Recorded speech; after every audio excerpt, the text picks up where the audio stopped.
Times. What will these interesting times bring? More turmoil? Very likely. More freedom and democracy? Maybe. There's little doubt that this is a turning point for modern China and for world communism. It could well be a new people's revolution for the 1990s and beyond. As another Chinese proverb says, in the past, open up the future. That is what seems to be happening here, now, in China. Ending the past, opening up the future.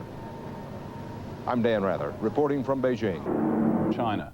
1 million demonstrators in Tiananmen Square in a heavy rainstorm, singing, chanting, waving banners calling for freedom, and for the country's senior leader, Deng Xiaoping, to step down. Thousands of students have been joining a hunger strike. The Chinese leadership still isn't giving them what they want, but the two sides have been talking. The top men in the Communist Party have been sitting down with the students in hospitals, in meeting halls, and in the square itself. As Don Murray reports, the protest for democracy is now getting more support and more attention than ever. It was the latest dramatic concession to the students by the Chinese leadership. Just before dawn, Communist Party General Secretary Zhao Ziyang and Premier Li Peng walked out onto Tiananmen Square to talk to the students. "I don't ask you to forgive me. We are old," Zhao said, apparently almost in tears, "and we'll soon pass on, but we need you to modernize the country. You must end the strike before you ruin your health. The problems you've raised will eventually be solved, but we need time." The early morning plea was the latest development in an event-filled day. In the plebiscite of the streets, the students had already won another overwhelming victory. And the immense crowds in the capital were no longer demonstrating, they were celebrating. On trucks, on buses that they had commandeered, they honked and cheered and waved through the streets. In this disparate collection of celebrants and demonstrators of all ages, this group today was perhaps the most remarkable. Students from the police academy who marched onto Tiananmen Square to the cheers of the crowd. The students have become, after 6 days on a hunger strike for democratic reforms, the personification of patriotism.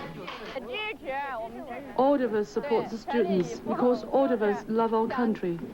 The men who run the country have been obliged to recognize the force of that feeling. This morning, Communist Party General Secretary Zhao Ziyang, Premier Li Peng, and other Politburo members paid humble homage to student strikers in hospitals, begging them to end their fast. Their humility won them no reprieve from criticism. Clean up corruption, he tells Politburo members, starting with your own children. That astonishing exchange, unthinkable even a week ago, was shown on Chinese television today. The strike has already changed Chinese media coverage radically, notably the coverage by Chinese television. Today, China's main channel, which under orders had ignored the strike for the first 3 days, was running on-the-spot reports from Tiananmen Square and an emotional interview with a striker's mother. They know it's dangerous for their health, but for their country, they disregard their own lives. Chinese television also covered this meeting in the Great Hall of the People between Premier Li Peng and student leaders. The holding of such a meeting was one of the students' key demands, but another key demand was that it be broadcast live. It wasn't. And the combination of the Premier's refusal to compromise and the students' new demands meant that the talks led nowhere. One of those demands is that the Politburo investigate what the students call the dictatorship of one individual, a clear reference to 84-year-old Deng Xiaoping, China's paramount leader. In the streets today, there were open calls for his resignation. If he retired, there would be stability, she says. He should step down. Strung up from a lamppost this evening, an effigy of the once respected leader brutally made the same point. And so, after a tumultuous and dramatic day, Tiananmen Square last night resembled a field after battle. In makeshift tent hospitals, doctors treated hundreds of student hunger strikers who refuse not only to eat, but to drink. For them, political defiance now implies personal risk to health and life. They have galvanized the capital and the country, and they have forced the government to its knees, pleading with them to end their protest. But for the moment, their strike continues. Don Murray, CBC News, Beijing. Mikhail Gorbachev ended his visit to China today and flew home to Moscow. His trip brought a historic reconciliation between the world's two biggest communist countries. But in the end, all that was upstaged, as it had been from the beginning, by the student protests. Gorbachev spent this last day of his 4-day visit in Shanghai. Once again, his schedule was changed several times, with a visit to the city center canceled because of the huge demonstrations for democracy. He and his wife Raisa did lay a wreath at a monument to the Russian poet Alexander Pushkin. As Gorbachev headed for home, the Soviet news agency TASS reported on the unrest for the first time and said the Chinese authorities had virtually lost control. An interview with Gorbachev was published today in a Communist Party magazine. In it, he reveals his annual salary, 14,400 rubles a year. That's about 27,000 Canadian dollars. It doesn't sound like much, but it's about 5 times the average salary in the Soviet Union. In the past, Soviet leaders have kept their personal lives secret, but Gorbachev told the magazine he likes reading, music. Relations between Moscow and Beijing. He also left behind what may be a new era in relations between the Chinese people and their government. The demands for reform from those in Tiananmen Square and elsewhere in the country are growing every day, and emotions overflowed during an extraordinary meeting aimed at resolving the conflict. Jim Munson reports. It was a day that hundreds of thousands of workers joined hands with the students, a common front created in this pro-democracy movement. On the steps of the Great Hall of the People, a workers' angry denunciation of the government. The people in the world, please help us. Please say something. We want to say, 打倒共产党! Her message, down with the corrupt Communist Party. In Shanghai, over 100,000 marched on the city's famed waterfront, the Bund, disrupting the last day of Soviet leader Gorbachev's historic visit to China. There were toasts with Shanghai politicians on the normalization of Sino-Soviet relations, but the situation in the country was anything but normal. Every major city from Guangzhou in the south to Harbin in the northeast, ordinary citizens were out on the streets. At the Great Hall of the People, there was an extraordinary meeting with student leaders and Premier Li Peng. A 50-minute session that was taped and later shown on China's national television network. It turned into a bitter debate as one of the student leaders accused the premier of ignoring their demands. Premier Li threw a temper tantrum, shouting that Beijing is paralyzed, coming to anarchy, adding that the entire nation is affected.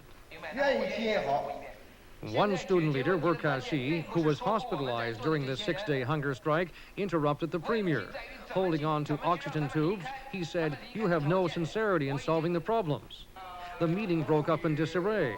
Hospital attendants could be seen caring for Kashi. Exhausted, he had collapsed and was taken to hospital. There was no deal on ending the hunger strike. Later, Communist Party General Secretary Zhao Ziyang and Premier Li Peng went to Tiananmen Square to visit the hunger strikers. Party boss Zhao said he had not come for a dialogue, but was more concerned about their health. He emphasized the most important thing was to stop the hunger strike. His voice shaking with emotion, he told them it didn't matter if old government leaders die, but China's future depends on the students.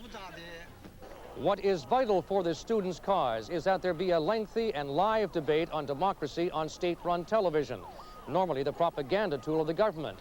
A genuine dialogue with China's leaders on the values of free speech, freedom of the press, and freedom of assembly. For this student movement, democracy simply means basic human rights and to be able to speak out without the fear of being punished. Jim Munson, CTV News, Beijing. With me is Professor Bernard Froelich from York University in Toronto, an expert on Chinese affairs. Professor, in your years of studying China, have you ever seen anything like this? Never. This is unbelievable. It's extraordinary. It's something that none of us would have expected, and there's really no parallel for it. Perhaps the closest would be the Cultural Revolution back in the 60s, when you also had hundreds of thousands, million people at one point in Tiananmen Square. Only then, key leaders of the party were directing these students and using them for their own purposes. This time, it seems the students themselves are involved in this enterprise, and they are not following any one leader. There is no leadership at all around whom these students can coalesce? This is what it seems to me, and most of us who have been looking at this, we can't seem to see a leader. There is a possibility of Zhao Ziyang, but most people in the end say it's not Zhao either, that there's nobody that they really at this point can focus on. Well, what's going to happen here then? Is it just going to fizzle out? What are the options for the government? It won't fizzle out. The government and the party are going to have to sit down, as they are now, and talk to these students. They're going to have to open up the press and for a more public discussion of the issues that the students have raised. They're going to have to recognize the student organization, and they're going to have to deal with what the students call corruption as quickly as possible, which means to look at themselves, the party members, and their own privileges, and the privileges in particular of their sons and daughters, which is one of the big slogans that the students have been shouting about. You don't foresee violence? I don't see any violence happening. If you just think of it, the students have been out for, what, 4 weeks now, hundreds of thousands, millions of students. Nobody has been killed, and it appears, and nobody has been hurt as of this time right now. Is this a landmark event in Chinese history?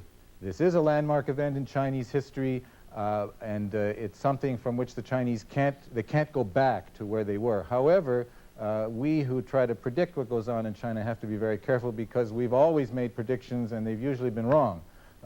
It's hard being a China expert, but in this case, this is a landmark. I really believe it, and we should... Tonight that there is enormous turmoil in the Chinese leadership. If George's last report is right, the crisis is even more serious than we realized. The government has essentially lost control of the situation. What do we know about Li Peng? He was a kind of stepson of Zhou Enlai. He was adopted son of Zhou Enlai. He was trained in Moscow. This means that his relationships transcend Deng Xiaoping and go back to an even more historic leader. He has some ties to the People's Liberation Army, the Red Army. He is more conservative on economic issues. He's clearly more ideological. I believe that if he comes to power, it means a much harsher and more repressive approach to the situation. But the fact of the matter is that this hour it's still very fluid, and we don't know whether, in fact, he can come. That's right, and one of the key questions which you asked George and you didn't know the answer to, and we've got to find out, is did Zhao Ziyang quit in order to distance himself from the repression that's beginning, or, on the other hand, was he pushed out? That will be the key question. And at Kennebunk, Maine tonight, NBC's Jim Mikloszewski is on duty there because that's where President George Bush is for the weekend. Jim, are they monitoring the situation carefully there at the Maine White House? Tom, here at Kennebunkport, President Bush is being kept apprised of the developments in Beijing. And at the White House back in Washington, the Situation Room is all fired up as officials there continue to monitor events in China. And in a statement, White House spokesman Marlin Fitzwater says that the U.S. considers this news blackout over Beijing very disturbing. And Fitzwater added that the U.S. would hope that the blackout does not indicate, or they urge that the blackout does not signal an end to what they called appropriate restraint or an end to dialogue with the students. But Tom, it's important that, and it indicates just how serious the U.S. considers the situation in Beijing, that they would comment at all at this point. Throughout the day, the U.S. has been reluctant to say anything, fearful that any comments from the U.S. government would ignite an already flammable situation in Beijing. But given the rush of events and the potential there for violence, the U.S. decided it could sit on the sidelines no longer. And although White House officials admit that there's nothing really the U.S. can do at this point, they do urge restraint tonight in Beijing. Thank you very much, Jim Mikloszewski, who's at Kennebunkport, Maine tonight, where President Bush, of course, who served as the American ambassador, in effect, to China, has a special interest in that country. And with this most recent visit by Mikhail Gorbachev to Beijing, it makes it all the more important, of course, the kind of connections that we have with China and the Soviet Union, the so-called triangle that now exists in the world. Well, the situation is very fluid and it's very volatile in Beijing tonight. We'll have additional details. Declares martial law and imposes a news blackout as students and their supporters remain defiant. One of the bloodiest, a day marked by 8 deaths in the Israeli-occupied territories. And finding a solution to the problem of the birds in Toronto's new Sky Dome.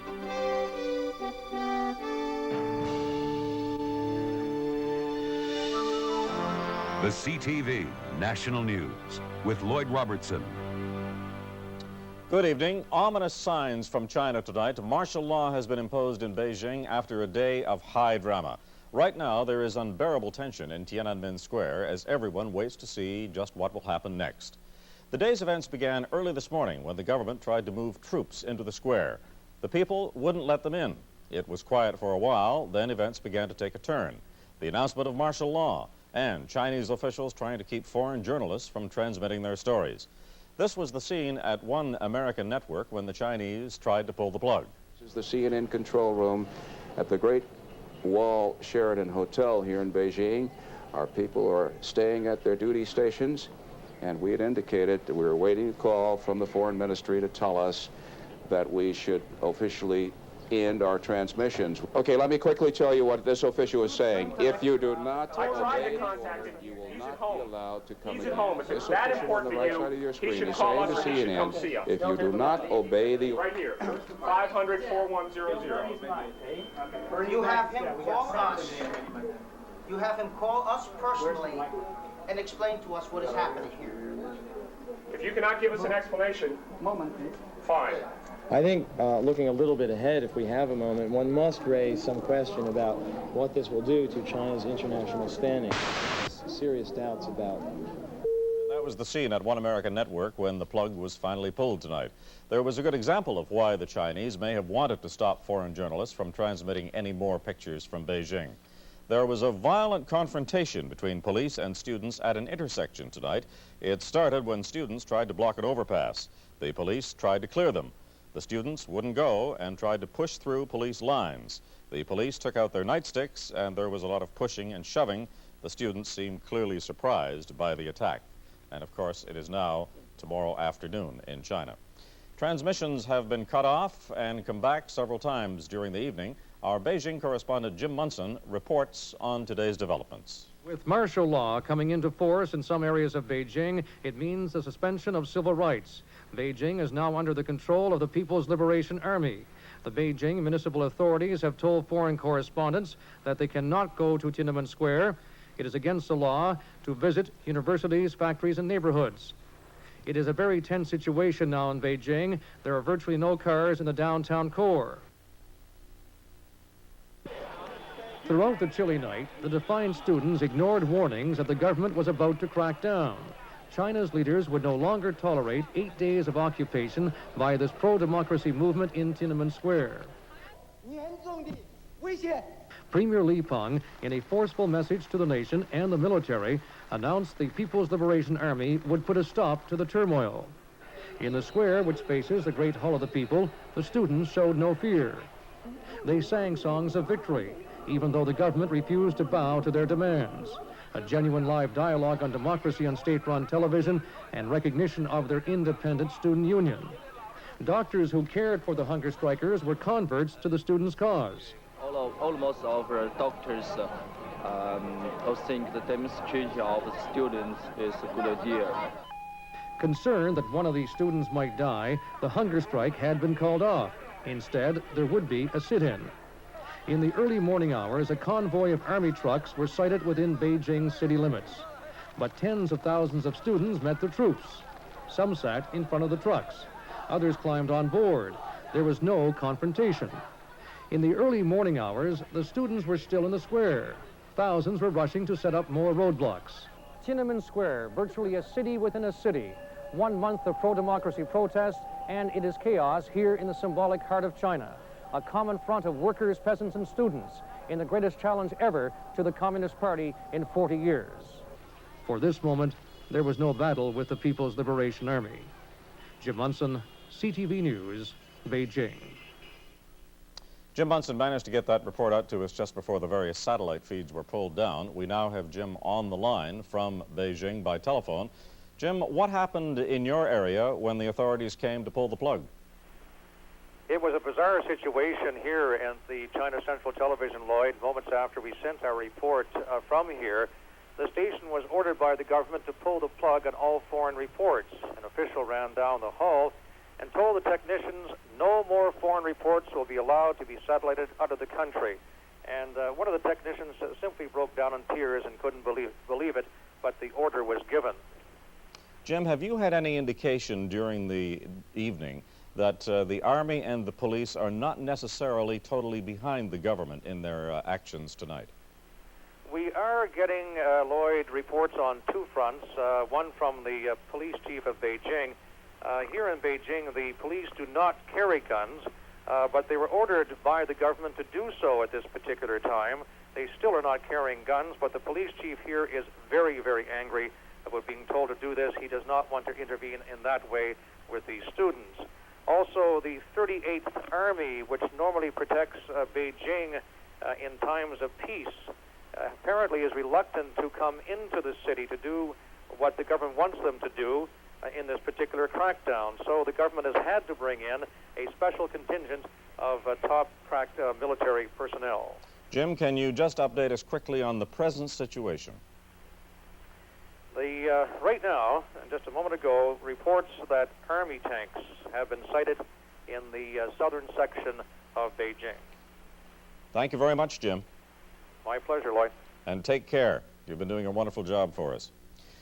Chinese authorities had a lot more success breaking up the demonstrations in Shanghai than they had in Beijing. The protesters there were apparently told the trouble in the capital was in fact over, so they decided to give up too. Hundreds of troops moved in to clear the area. There was little resistance and no violence. The hunger strikers were urged to give up and return to school or, if need be, seek medical help. Most complied. Some, though, had to be forcibly carried away by medical staff. Events in China are heart-wrenching for the Chinese in Canada. Many share the concerns of the demonstrators, but they can't join them, of course. So in Toronto today, Chinese students staged a demonstration of their own, and they hope their feelings will be relayed by a high-ranking Chinese official who happens to be in town. Hetty Corby reports.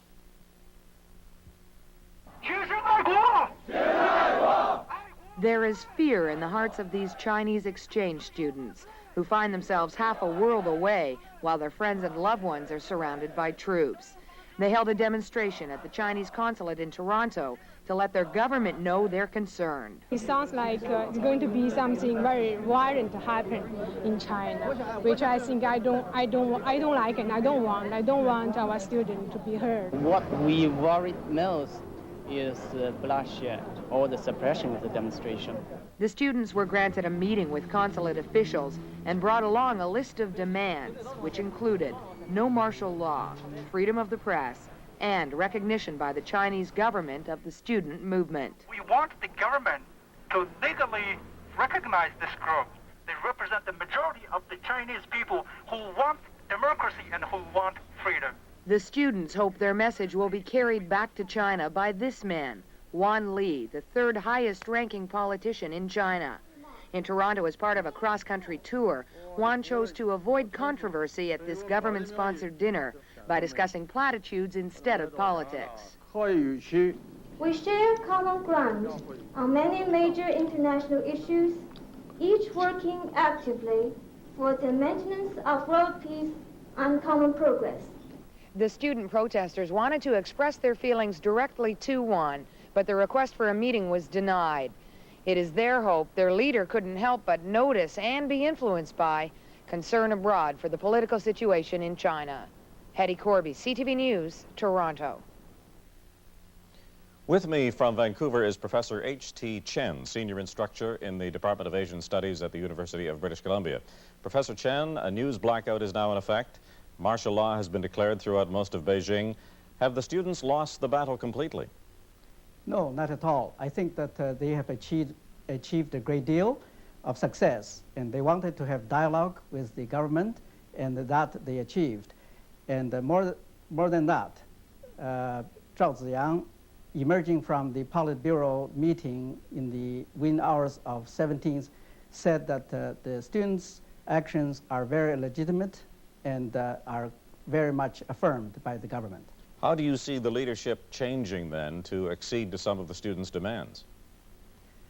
Well, unfortunately, I think that as far as the leadership is concerned, we hear that Zhao Ziyang has tendered his resignation, which has been accepted, and in fact, rumors are that he's under house arrest. And from that point of view, the most supportive element from the government, supportive of the students' actions, would be missing and would be sorely missed. Well, can Deng Xiaoping and the others, the hardliners, survive this then? Well, I think they've got the power, they can survive it, and whether that they can find someone more acceptable to the students than Li Peng, which would make the going Some students in Beijing Square, where they've been fasting and demonstrating for a democratic state. But it is more than a student revolution. There is support from the people and even in official circles. Some of that support is in Vancouver. Chinese students here today staged a demonstration of their own. Vancouver's Chinatown. It's a long way from its namesake. And many of the people who live here have never been to China. They're second or third generation Canadian, and they discuss the student protests in Beijing with interest, but no first-hand knowledge. Protest in peril. The Chinese government declares martial law, and democracy demonstrators may soon face the troops. These students at UBC have a personal stake in the day's news. They're here from China to study, and most of them will go back someday. The pictures they watch from half a world away are of home. This was it. Hundreds of thousands returned to support the hunger strikers. If I was ever in China, I would be in the square. And it's really moving watching TV. All of my fellow students, all like younger than I, older than I, they all be there. And why I worry about violence? Because I have relatives in there. Yeah. Right now, I'm very concerned about and students like and life and their safety, and I'm also concerned about what's going on for next step. It seems like this right now is a big trouble for government. What they're organizing is a demonstration. Some want to wait till tomorrow, but they decide now is better. Only the flag of the consulate is visible as the students from SFU and UBC ready their headbands and banners. They know they would have got more people if they'd waited. Right now, all that's important is that they're here. Long live people! Long live people! Long live democracy! Long live democracy! Let's show my support here. Would you be in the square if you were there? Of course. Of course. I'm very proud of them. They are the future of our country.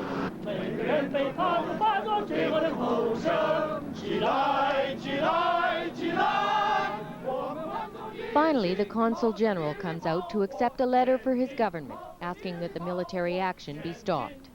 University 大学中国留学生访问学者 British Columbia 大学中国学者访问中国留学生访问学者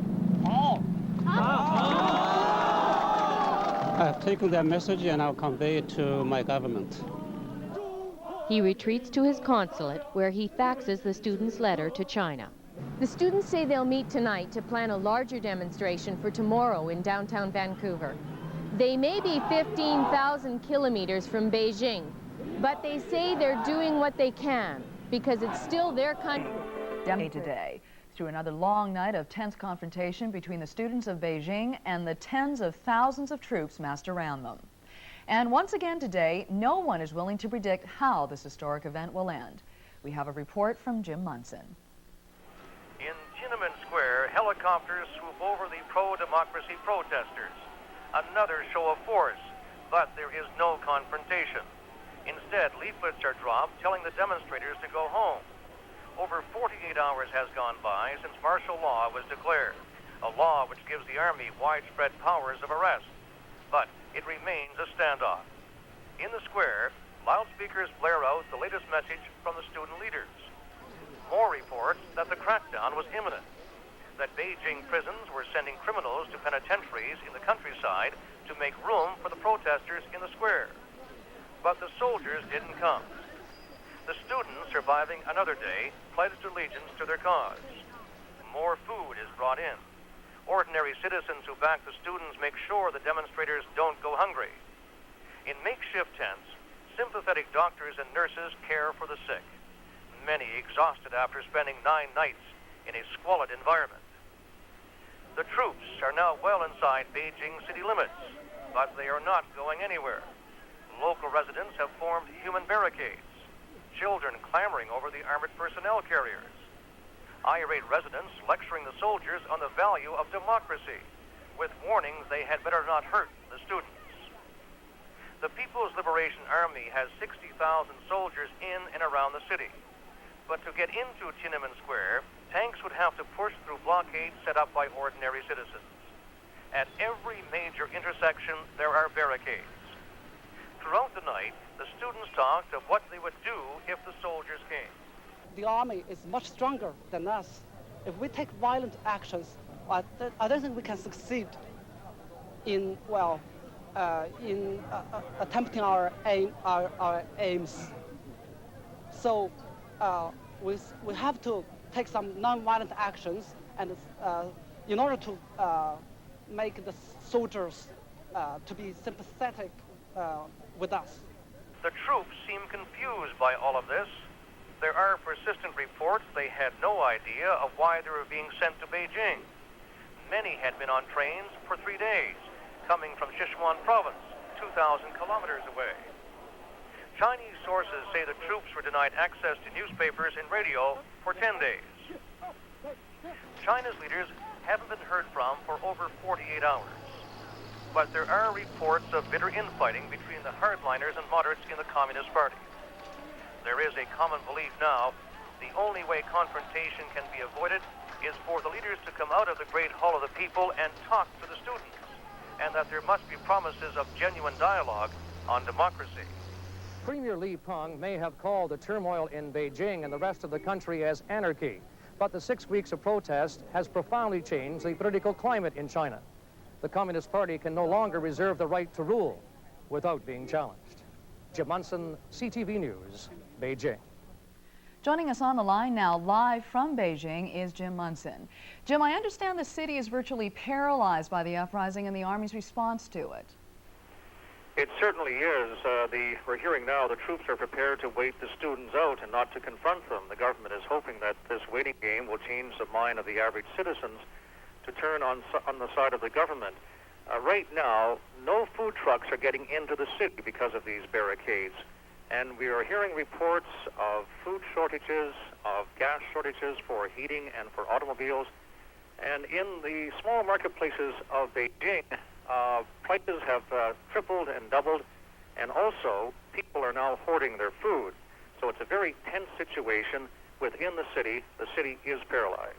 Jim Munson, thank you. There have been demonstrations in support of the Chinese students all over the world this weekend. Chinese Canadians and Chinese students in Canada have held demonstrations in Ottawa, Toronto, Hamilton, Regina, Edmonton, and Vancouver. In Hong Kong, which is due to come under Chinese rule 8 years from now, the people turned out today in numbers that astonished everyone. Stephen Reverend of NBC News reports. It was the largest political demonstration ever held in Hong Kong. Police say as many as 1 million people, that's 1/6 of the population here, jammed the central financial district to show their support for the pro-democracy movement on the mainland. The huge crowds chanted Li Peng step down and denounced the Chinese premier for imposing martial law and threatening to use force against the protesters in Beijing. The mood was festive and patriotic as the crowds marched through Hong Kong's downtown streets. The government in Beijing will regain control of Hong Kong in 1997. So residents here, who have long enjoyed a free enterprise system, have a lot to lose if China reverts to a hardline communist policy. One banner read, "What happens in Beijing will happen in Hong Kong."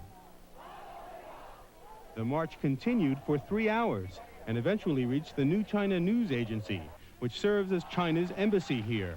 Police steered the demonstrators into Happy Valley Racetrack across the street, where the peaceful demonstration continued into the night. Stephen Reverend, NBC News, Hong Kong. U.S. President George Bush avoided making campus to monitor the latest news reports and exchange information with Chinese students on other campuses. Most are concerned about the well-being of family and friends in Beijing as the tension there continues to mount. The organizers of UBC's Chinese students are studying newspapers and discussing tactics to support demonstrators in China. Their concern began with the students, but now they are fearful for all Chinese people. I understand them. They are civilian people. They are not trained to fight. They have no choice. But everybody knows if the army does so, that would mean a beginning of endless trouble, a beginning of a real long-term crisis. There is apparently tremendous dissent within the Communist Party itself about what... The students are keeping a close eye on all reports from Beijing. Most of them came to the university to study. As they complete their educations, thoughts of returning home grow nearer. I have the sisters and brother-in-law in Shanghai. I'm very concerned for their situation. But if I come back, okay, maybe I have some trouble, but I don't fear. Calls to Beijing were made every 15 minutes to get the latest news.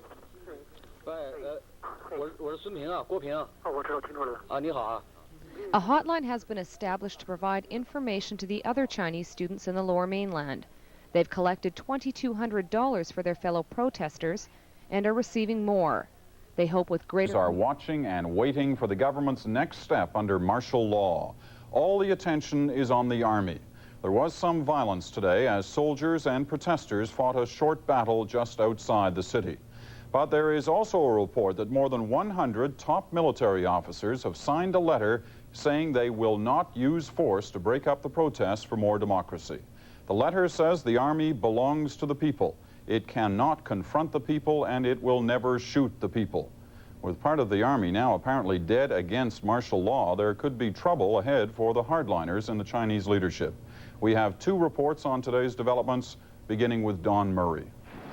The People's Liberation Army now finds itself a prisoner of events, of the consequences of political struggles, of the people themselves.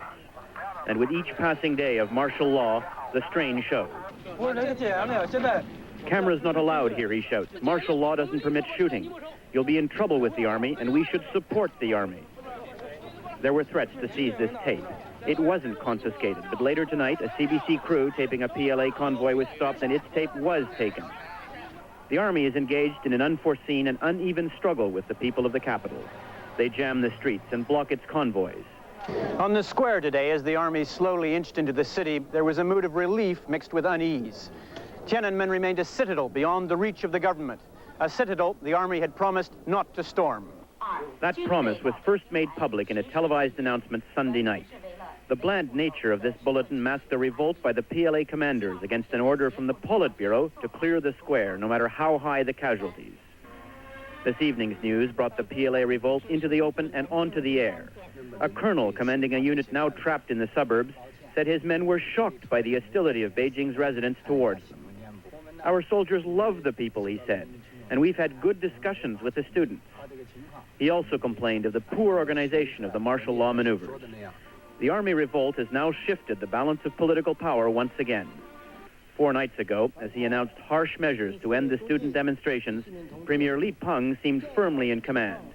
His rival in the Politburo, Communist Party General Secretary Zhao Ziyang, was quite literally out of the picture, apparently fired or in disgrace. His last public appearance had been that morning when he went to Tiananmen Square to talk to the students, calling for moderation and promising dialogue. Diplomats in Beijing say he's now back at work, his moral authority restored by the debacle of martial law, a measure he opposed. In the coded world of Chinese politics, a speech by this man and the prominence accorded it in the media signaled Zhao's phoenix-like return. He's Wan Li, president of the Chinese National People's Congress and Zhao's ally. He made the speech in Toronto on an official visit. Like all Chinese leaders, he called for stability. But then he lavished praise on the students, calling their patriotic enthusiasm very precious and lauding their desire for more democracy. His words were headline news this evening on Chinese television. The crisis has not passed. The key remains Deng Xiaoping, last seen last week shaking hands and trading toasts with Mikhail Gorbachev. Li Peng is widely seen as his lieutenant, carrying out his wish for a repressive return to calm. But calm has not come. The army has made clear its refusal to go further, and its revolt may foreshadow the end of Deng's reign over a newly turbulent China. Don Murray, CBC News, Beijing. For the students, it's been a time to rest, but not to rest on their laurels. The banners of protest are still flying over Tiananmen Square. The loudspeakers blare away constantly. There's a steady flow of statements. Government statements still come from the sky via aerial leaflet drops, as if this were enemy territory, not, as the students insist, a patriotic enclave. This leaflet urges the students to oppose lawless elements and lists a selection of anti-government slogans that the students are forbidden to use. There's been no shortage of slogans, but students appealed for international aid with other shortages. tents and other supplies. Take out your friendship hand and help us some tents and some foods. The population of Tiananmen Square, now almost exclusively students, has dropped dramatically. Just hours before, battalions of Beijing residents spent a climactic night surrounding and protecting the students, riding and marching round and round, waiting for the army to come. When the threat passed, hundreds of thousands of voices were raised in the movement's anthem, the Internationale. The students pledged to continue, and the crowds went home. Many barricades have been removed, though some commandeered city buses are taking longer than others to return to their rightful owners. Traffic in the city of Beijing has returned to normal. The protesters consider they've won a great victory, and so they have. But what they've won is a battle on the road to political reform, not yet the war. Patrick Brown, CBC News, Beijing. The Chinese authorities are not making it easy for foreign journalists to get their stories out. They've forbidden all satellite transmissions. Most Western television networks, including the CBC, put their tapes on an airplane every day, a plane headed for Tokyo. When the tapes arrive there, they're fed by satellite to North America. And now the Chinese are making it difficult for news to get into their country. The Voice of America, a radio network run by the UN. In the beginning, the students seemed to be the underdogs, but the question now is not how long the students can hold out, but how long the government can hang on. The students are defying the government. Even the army seems unwilling to enforce martial law. Now there are signs of a leadership in trouble, indecision at the top, and a power struggle behind the scenes. In a moment, we'll talk to the Journal's Alan Abel, who is in Beijing. First, a reminder of the top players in Chinese politics. Deng Xiaoping holds absolute control over the Communist Party and Chinese government. He is 84 years old. He was elected to the Central Committee in 1945 and eventually became a member of Mao Zedong's inner cabinet. He was purged during the Cultural Revolution but made a comeback 10 years later. As paramount leader, Deng ended China's seclusion from the outside world. He deserves much of the credit for China's economic revolution. But now, Deng is a symbol of stagnation to millions of protesters. Instead, their allegiance is tied to Deng's former protege and party chief. His name is Yao Jiang. He is 70 years old. He became leader of the Communist Party in November 1987 and was widely considered Deng's right-hand man. He believes in rapid liberalization and has expressed sympathy for the demonstrators. But Jiao was conspicuously absent from a top-level party meeting last Friday. It was rumored he had resigned as party chief because he opposed martial law. Today, there's speculation he may re-emerge as a powerful force. The order for martial law was issued by Premier Li Peng. Peng is 60 years old. He has been more cautious about reforms than Jiao and has emerged as a party hardliner. Although he had Deng's support in imposing martial law, many people are saying Li Peng's ability to hang on to power is now seriously in doubt. We'll be asking two veteran China watchers about that power struggle in Beijing. But first, for a sense of what's happening in the streets, the Journal's Alan Abel. A former China correspondent, he is back in the Chinese capital. There are no satellite feeds from Beijing tonight. Most news reports are being flown out to neighboring countries. We reached Alan Abel by telephone. Alan, as another dawn rises and those students see that they have survived for yet another day, can they believe what's happening to them?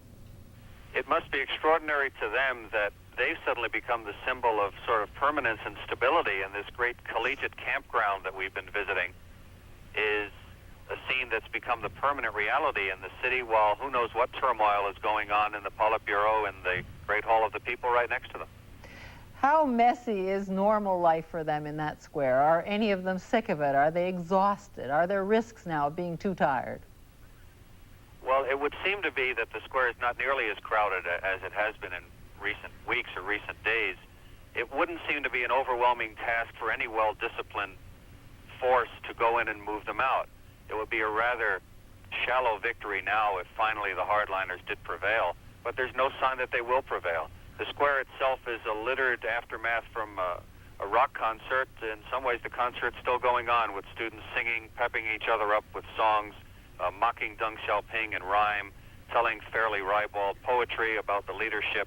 The kind of campus scene that anyone who would remember the great American student movements in the early 70s would find quite familiar.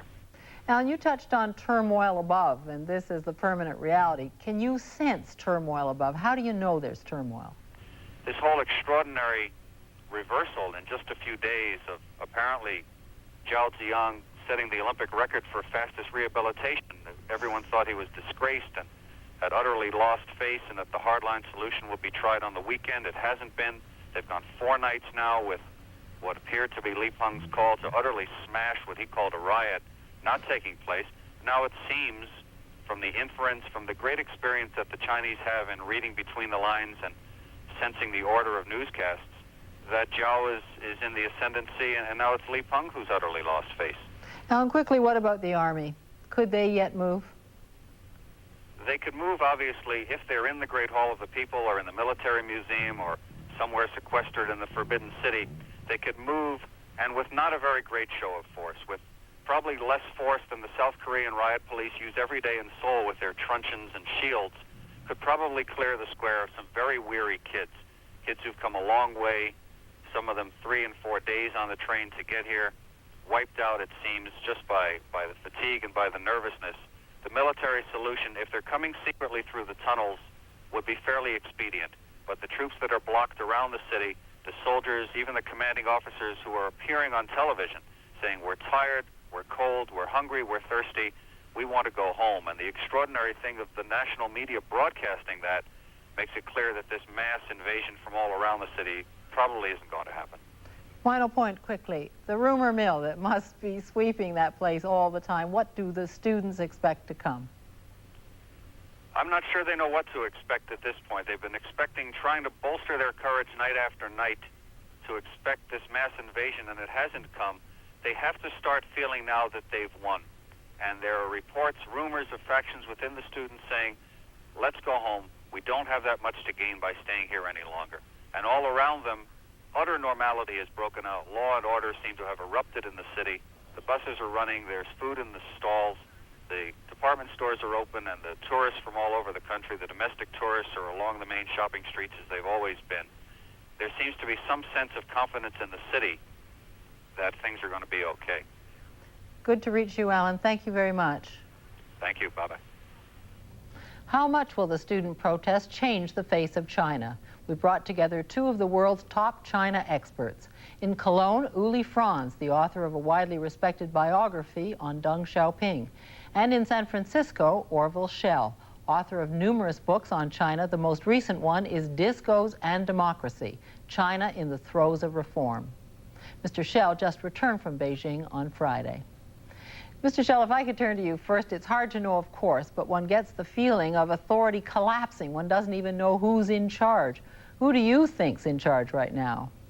Well, I think we're in the middle of a real transition, but I think it's only a matter of time before Deng Xiaoping and Li Peng either have to resign or be ceremoniously in some fashion or other pushed off to the side. They no longer have any credibility. And I think Zhao Ziyang, the present party chief, will be the next leader of China. Whether his actual position, of course, will have to be determined at some point in the future. Do you agree with that, Mr. Franz? Do you think that Mr. Deng can just say, I resign, I retire? No, I don't think so. I think, obviously, we have a struggle between 3 powers. But in the middle of the 2 forces is Deng Xiaoping, I would say, like an emperor. He is still very strong, I think.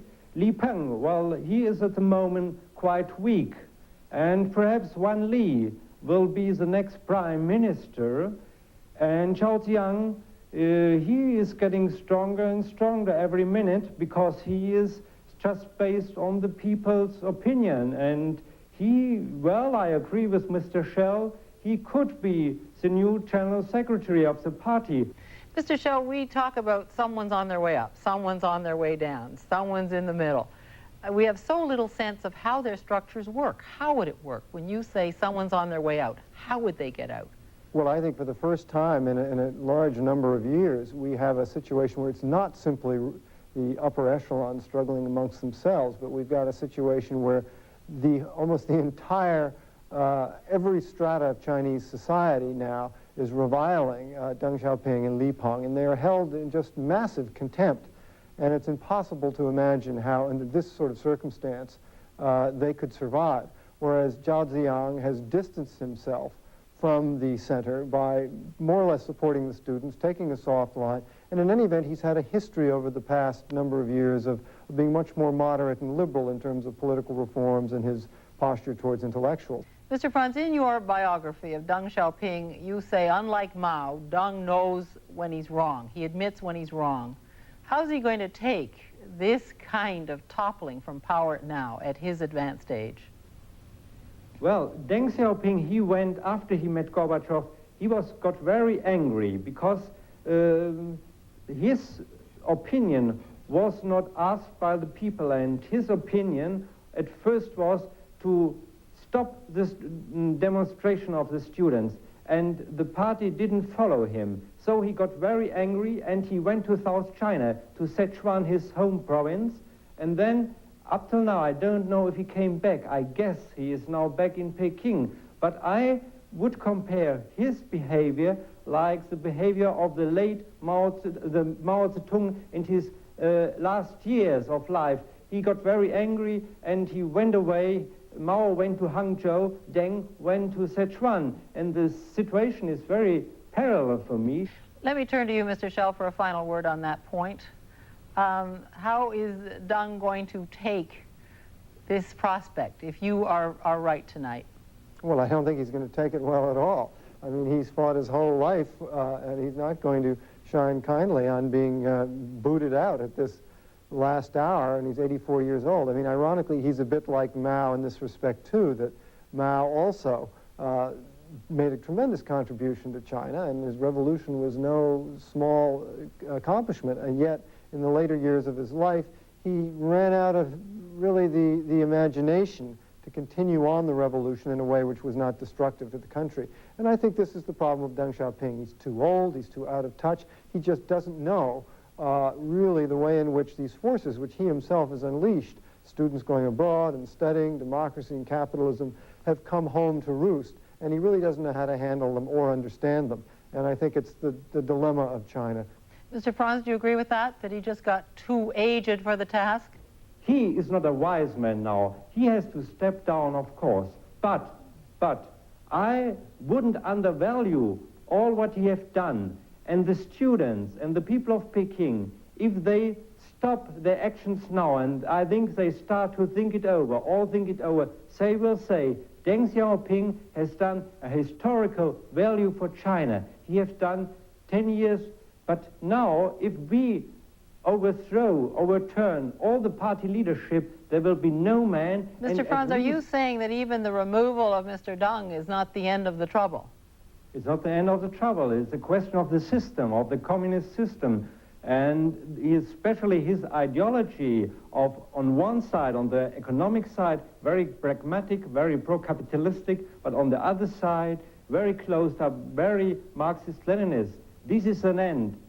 China has to move out of this very narrow edge. And this will be, in one case, the beginning of a new movement, perhaps of a new party, which will come out beside of the traditional communist, Marxist-Leninist Chinese party. Mr. Schell, I'm going to give you the last word here. What kind of traumas lie ahead?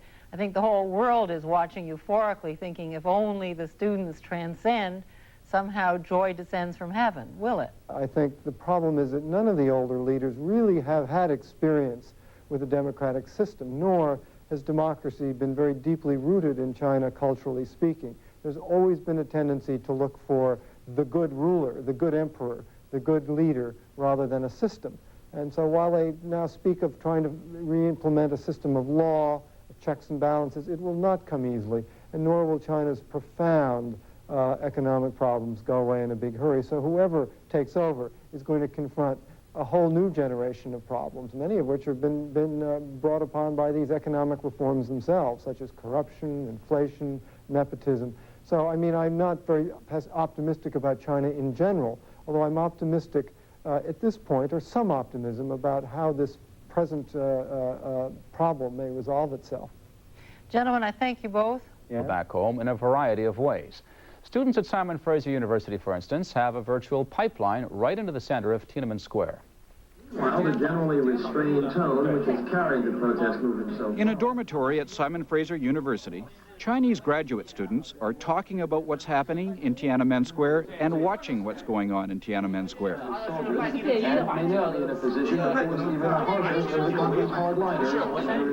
But they're doing more than that. They're compiling information they read in the papers, hear on the radio, and see on TV.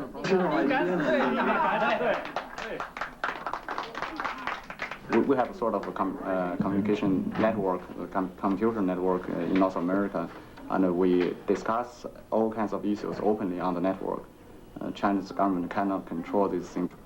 Information is passed between other students in universities all over North America. It's then sent back to China for the students.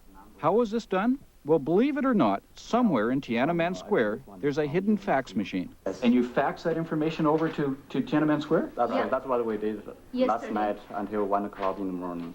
Yeah. We faxed about 10 faxes messages over. The idea is to provide information to the students in the square that they cannot get through the official Chinese media. I think this is already in the 1980s. I think people use different means. There's no telling how long this 80s technology will be helping in this 80s revolution. But right now, somewhere in the lower mainland, a phone line is open, giving the students back home all the help the students over here can send. Paul Heaney, CBC News, Burnaby. Meanwhile, it's been another day of protesting in China despite the imposition of martial law there. As many as 1 million students gathered once again, but this time they set their sights on a target. Today's chant was "Down with Li Peng," because it was Premier Li Peng who imposed martial law, and the students see him as the obstacle to democratic reforms. And it was evidence today that the students were winning more victories. There appears to be a power struggle within China's leadership, as the government has now suddenly relaxed some controls. For example, foreign journalists are allowed to transmit these pictures. The government backdown comes as hundreds of thousands of students showed their resolve by continuing their protest despite stormy weather. In Ottawa, as many as 100